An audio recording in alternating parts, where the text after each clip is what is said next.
CNG pump બંધ રહેશે. પંપના સંચાલકો તેમની પડતર માંગણીઓને લઈને પંપ બંધ રાખવાના છે.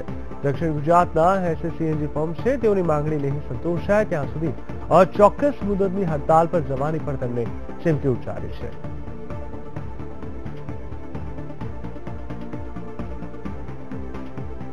આ અંગે વધુ માહિતી આપશે અમારા સંવાદદાતા શૈલેષ દ્વિવેદી. શૈલેષ, જણાવશો આજે દક્ષિણ ગુજરાતના લગભગ 80 થી વધુ સીએનજી પંપ જ્યારે બંધ રહેવાના છે, શું છે તેમની મુખ્ય માંગણીઓ?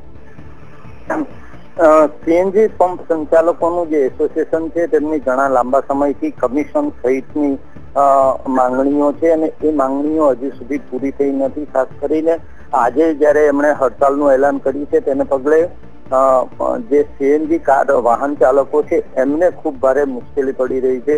કારણ કે દક્ષિણ ગુજરાતમાં સીએનજી પંપનું જે રીતનું નેટવર્ક છે તેને લઈને ખૂબ મોટા પ્રમાણમાં વાહન ચાલકો પોતાના વાહનમાં સીએનજી કીટ ફિટ કરાવી રાખી છે. એને લઈને એનો ઉપયોગ સૌથી વધારે બહોળો ઉપયોગ દક્ષિણ ગુજરાતમાં છે. પરંતુ આજે અચાનક હડતાલના પગલે વાહન ચાલકો ભારે મુશ્કેલીમાં મુકાઈ ગયા છે.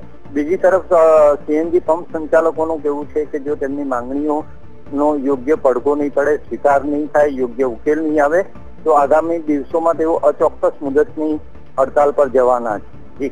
બિલકુલ, ખાસ કરીને તેમની હડતાલને લઈને કોઈ મોટો નિર્ણય લેવામાં આવ્યો છે? કારણ કે જો નજીકના સમયમાં માંગણી નહીં સંતોષાય તો ક્યાંક ને ક્યાંક એવી પણ શક્યતા જોવાઈ રહી છે કે આ હડતાલના દિવસો પણ વધી શકે, તો તેને લઈને તેમનું શું કહેવું છે?